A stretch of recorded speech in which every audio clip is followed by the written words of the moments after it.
शेदेभ्या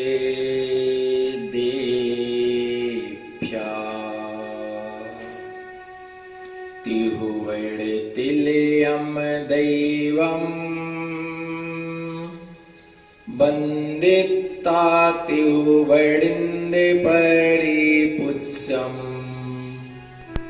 बोच्छमिमनुपेहाओ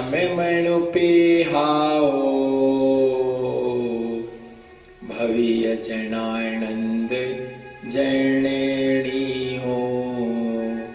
जय बोलो अनंतानंद परम सिद्ध भगवान की जय। वर्तमान शासनिक वर्धमान स्वामी की जय। परम पूज्य आचार्य गुरुवर शेखर विराग सागर जी महामुनिराज जी की जय। धर्म स्नेही बंधुओं, दिगंबर जैन महामुनिराज की केस लॉन्च विधि, जो परीक्षा की एक अनुपम घड़ी होती है, जिस समय कोई श्रावक जैनेश्वरी दीक्षा के लिए स्वीकार करता है, मुनि दीक्षा के लिए अंगीकार करता है, उस दीक्षा के साथ उस दीक्षा का शुभारंभ केस लॉन्च से होता है। केश लॉन्च का मतलब यह होता है कि अपने हाथों से ही केसों के लिए घास और फूस की तरह उखाड़ करके वह फेंक देते हैं। देह से निर्ममत्वता, बालों से राग का अभाव, जिस बालों के लिए, जिस केसों के लिए लोग लाखों रुपए लगा करके जिसकी सजावट के लिए लाखों रुपए स्वाहा कर देते हैं, जिसमें अनेक प्रकार के तेल लगाते हैं, अनेक प्रकार से जिन बालों के लिए सजावट करते हैं, जिससे अपने सौंदर्य का एक साधन मानते हैं, दिगंबर महामुनिराज उन बालों के लिए घास फूस की तरह उखाड़ करके फेंक देते हैं और ये सिद्ध कर देते हैं कि हमें अपने देह से किसी भी प्रकार का कोई मतलब नहीं है, इस देह से कोई मोह नहीं है, इस शरीर से कोई प्रयोजन नहीं है, ये शरीर नश्वर है, ये शरीर छूटने वाला है, ये शरीर उस तुमड़ी की तरह हुआ करता है। जिस प्रकार से तुमड़ी होती है वह तुमड़ी कड़वी होती है, लेकिन उस दृष्टि से यदि देखा जाए तो वह तुमड़ी छोड़ने योग्य होती है, लेकिन कभी कभी वह तुमड़ी ग्रहण करने के योग्य भी होती है। सर्वथा कोई वस्तु उपादेय भी नहीं होती है, सर्वथा कोई वस्तु छोड़ने योग्य नहीं होती है, सर्वथा कोई वस्तु ग्रहण करने योग्य नहीं होती है। उस तुमड़ी के लिए देखा जाए तो खाने की दृष्टि से वह हे होती है, लेकिन यदि कहीं नदी में तू डूबने लग जाए, उस तुमड़ी को पकड़ लेना और वो तुमड़ी तुम्हें समुद्र से तिरा देगी, वो तुमड़ी तुम्हें संसार से तिरा देगी। इसी प्रकार से दिगंबर महामुनिराज इस शरीर से किसी भी प्रकार का ममत्व नहीं रखते।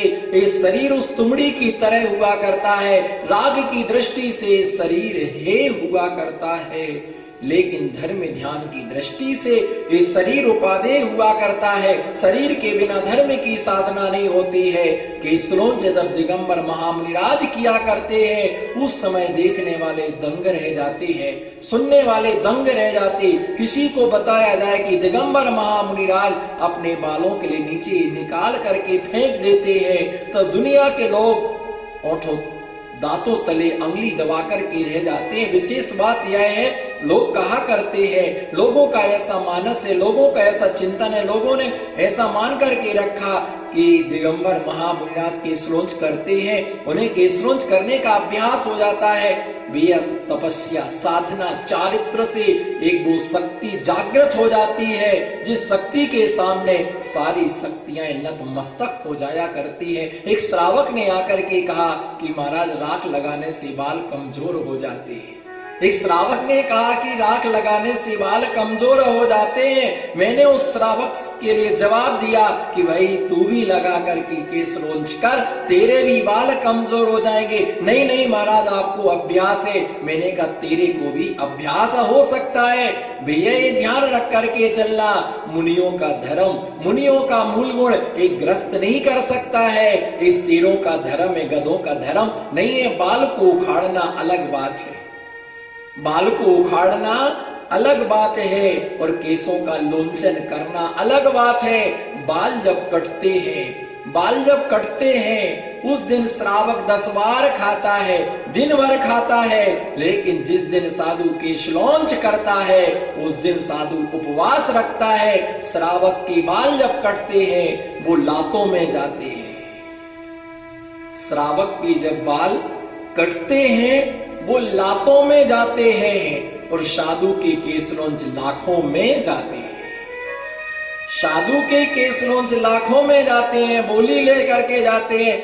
श्रावक के बाल कटने के बाद तो पता नहीं उनको किस नाली में जाकर के फेंका जाता है, कहां डाला जाता है। सिर पर रहने वाला बाल पैरों में आ गया है। लेकिन साधु तीर्थंकर भगवान का केशलौंच देवता लोग जाकर के क्षीर सागर में विसर्जित करते हैं, अपना सौभाग्य मानते हैं, अपना पुण्य मानते हैं। और जो श्रावक इस पंचम काल में साधुओं के केशों का विसर्जन करता है, न भूमि में जाकर के विसर्जित करता है, नदी में जाकर के विसर्जित करता है, वो ऐसा मानता है कि मैंने आज अपने केशों के साथ में पापों का भी विसर्जन कर दिया। दिगंबर महामुनिराज 4 महीने में, 2 महीने में, 3 महीने में केशों का लोंचन करते हैं। साधु कह करके नहीं, साधु करके बताता है। साधु और स्वादु में इतना ही अंतर है, साधु और श्रावक में इतना ही अंतर है। श्रावक कह के बताता है और साधु करके बताता है। जब केशलौंच का समय होता है, दिगंबर महामुनिराज बालों के लिए उखाड़ते हैं, तब चट्ट चट्ट की आवाज आती है। उस आवाज को देख करके वो यही कहता कि मैं नहीं देख सकता हूं, मैं नहीं देख सकता हूं। ये भेद विज्ञान की सबसे बड़ी कसौटी है।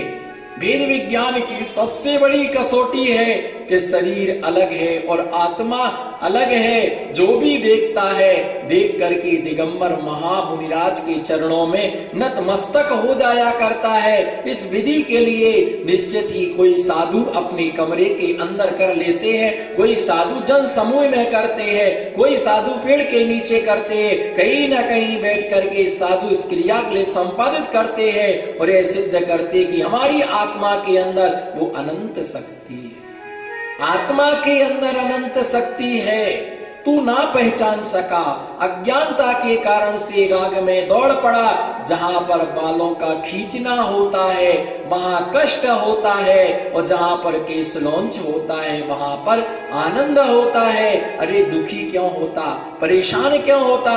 पशु की पर्याय में अहो, अहो आश्चर्य, अहो आश्चर्य। एक क्षण के लिए उस पर्याय का चिंतन तो कर, एक क्षण के लिए उस पर्याय का चिंतन तो कर कि जिस पर्याय में, सुअर की पर्याय में तेरे बालों के लिए खींचा गया, तेरे बालों के लिए खींचा गया, फिर भी तेरे लिए कष्ट ही हुआ, वेदना का सामना करना पड़ा। पशु पर्याय में कितने कष्टों के लिए भोगा, नरक पर्याय में कितने कष्टों को भोगा। इस स्वेच्छा से मैं अपने मूल गुण का पालन कर रहा हूँ। अहो आनंद, शब्दातीत आनंद, अहो सुख, शब्दातीत सुख, अहो परमानंद, शब्दातीत आनंद। इस आनंद के लिए कहा नहीं जा सकता। निश्चित है जिसे साधु पर्याय में कष्ट है वो साधु नहीं है, और जो साधु है उसे कष्ट नहीं है। एक आनंदानुभूति है, बिना इसके कर्मों की निर्जरा नहीं हो सकती है।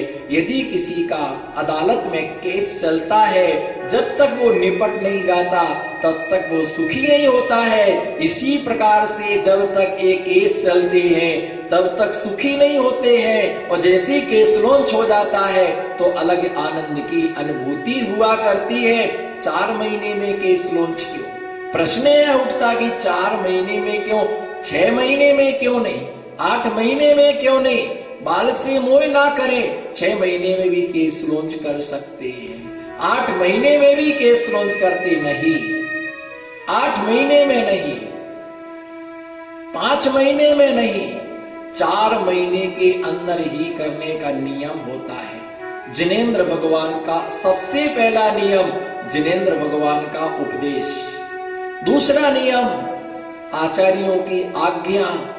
तीसरा है विधान, स्वयं की शक्ति के अनुसार वो 4 महीने में केस लॉन्च करते। 4 महीने से अधिक समय होता है, जीवों की उत्पत्ति होना प्रारंभ हो जाती है। जुए हो सकते हैं, विहार काल में कोई भी जीव आकर के बाल में फंस सकता है और एक बाल हमारे शिकार का कारण बन सकते हैं। इसलिए 4 महीने के अंदर साधु अपने हाथों से केसों को निकाल करके छोड़ देता है। कोई उत्कृष्ट विधि से 2 महीने में करता है, कोई 3 महीने में करता, कोई 4 महीने में करता। किसी श्रावक ने आकर के मेरे से पूछा, महाराज आप कितने महीने में केस करते? मैंने जवाब दिया कि भैया मैं 4 महीने में करता हूँ। उसने कहा कि महाराज जी 2 महीने में क्यों नहीं करते हो, 3 महीने में क्यों नहीं करता हूं? मैंने कहा जब बिल्कुल थोड़े से बाल बचेंगे तब 2 महीने में करूंगा। अभी बाल पक्के हैं, बहुत मजबूत हैं, जब बिल्कुल सफेद हो जाएंगे, थोड़े से बचेंगे, जल्दी से निकल जाएंगे तो जल्दी से उनको निकाल दिया जाएगा। जो बड़े बुजुर्ग होते हैं वो बहुत 2 महीने में केस लॉन्च करते हैं। युवाओं के बाल बहुत मजबूत होते हैं, इसलिए पकड़ में नहीं आते, इसलिए वो 4 महीने के अंदर केस लॉन्च संपादित किया करते हैं और अपने बालों के लिए त्याग कर दे। सबसे बड़ा अतिशय है, सबसे बड़ा चमत्कार है। और वह अपने केसों को अपने हाथ से निकालता। किसी ने पूछा अपने हाथ से केस लॉन्च करना चाहिए या दूसरा भी कर सकता है? अपने हाथ से केस लॉन्च करना या दूसरा भी कोई कर सकता है? साधर्मी के काम में ना आए तो साधर्मी के साथ। अहो, साधर्मी के काम में ना आए तो साधर्मी के साथ। पहला केस लॉन्च गुरु ही करते हैं। पंचमुष्टि केस लॉन्च गुरु के द्वारा संपादित होता है। बाद में वह साधक स्वयं अपने हाथों से केस लॉन्च करता है।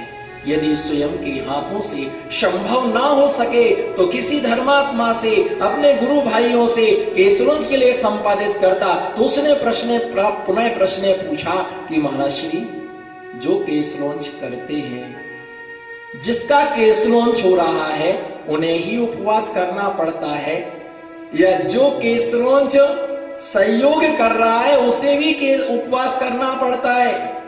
मैंने कहा भैया उसको क्यों मार रहे, तो कोई तैयारी नहीं होगा केस लॉन्च करने के लिए? नहीं भैया, जिसका केस लॉन्च होता है उसे ही उपवास करना पड़ता है। जो सहयोग कर रहा उसके लिए काहे का उपवास? वो बेचारा क्यों उपवास करे, वो तो सहयोग करा। केस लॉन्च जिसका होता है उसे उपवास करना पड़ता, जो कर रहा उसे नहीं करना पड़ता। जीवों की रक्षा के लिए, संयम के पालन के लिए मुनिराज 4 महीने से अधिक समय नहीं डालते और 2 महीने के पहले कभी केस लॉन्च नहीं करते। 4 महीने के बाद यदि कोई साधु 5वें महीना प्रारंभ हो जाने पर केस लॉन्च नहीं करता है तो निश्चित वो आहार का अधिकारी नहीं है। और 2 महीने के पहले भी कोई केस लॉन्च कर लेता है तो नियम से वो आज समाधि का कारण बनता। दूसरी बात, जैन आगम की व्यवस्था को समझना, इस चीज के लिए समझना, केस लॉन्च कहाँ का? सिर्फ केस लॉन्च दिगंबर महामुनिराज सिर, मूछ, दाढ़ी 3 स्थानों का ही बताया गया है। चौथे स्थान का कोई भी दिगंबर महामुनिराज केस नहीं निकाल सकता। यदि वो चौथे स्थान का, काकरी का, वक्ष स्थल का, गुप्त स्थानों का, नाक के अंदर का, यदि कान के अंदर का, यदि कान के बाहर का, यदि वो लोच करता है तो नियम से वो साधु असमाधि के लिए प्राप्त होता है। इसलिए केस लॉन्च रत्नात्रय 3 ही होते, सम्यक दर्शन, सम्यक ज्ञान, सम्यक चारित्र। इसीलिए 3 जगह का ही साधु केस लॉन्च करता है। केस लॉन्च की भी भैया विधि है, ऐसा नहीं है कि जहां चाहे से बाल को खींचना चालू कर दो। पूर्वादि दिशा से पश्चिम आदि की दिशा घूम करके केस लॉन्च के लिए संपादित करते हैं। मजे की बात यह है कि मैं श्रवण बेलगोला की यात्रा करके आया और जब मेरा केस लॉन्च हुआ एक गांव में तो केस लॉन्च हो रहा था। एक दादी बैठी हुई थी, वो देख रही थी और देखते देखते उसने कहा कि महाराज जी केस लॉन्च संपादित हुआ। चेहरा एकदम खिल उठा, ऐसा लगा कि बिल्कुल युवा अवस्था ही आ गई हो। चेहरा चमक पड़ा, चारित्र का तेज उभर पड़ा। उस दादी ने आकर के पास में आकर के नमोस्तु निवेदित किया। नमोस्तु आके उसने मुझे कहा महाराज जी बहुत बढ़िया लग रहे, महाराज जी बहुत बढ़िया लग रहे। अरे मैंने कहा ये तो खतरनाक डोकरी है, ये मेरे पर मोहित हो गई। महाराज बहुत बढ़िया लग रहे। तो मैंने कहा दादी देख के त्याग करने के बाद कौन अच्छा नहीं लगता है। ये मेरा सौंदर्य नहीं है। अरे रविशेन आचार्य पद्म पुराण में लिखते चारित्र सर्वे सुंदरम, ये चारित्र का तेज है, तपस्या का तेज है, संयम का तेज है। जहां पर त्याग की भूमिका होती है वहां पर सौंदर्य अपने आप निखर पड़ता है। पर मैंने केसरोंच अच्छे लगने के लिए नहीं किया, मैंने केसरोंच अच्छे लगने के लिए नहीं किया, मैंने केसरोंच आगम का नियम पालने के लिए किया। इसलिए अपने जीवन में एक केसरोंच की व्यवस्था को समझे, जिससे ये भेद विज्ञान का पाठ शरीर अलग है आत्मा अलग है, निर्मोहिता का पाठ सिद्ध हो सके और देख करके लोग आश्चर्यान्वित होते अपनी आत्मा की शक्ति को जागृत कर सके। ये महान धर्म है, निश्चित ही श्रद्धा भक्ति के साथ देखना चाहिए। इसी मंगल भावना के साथ ओम शांति।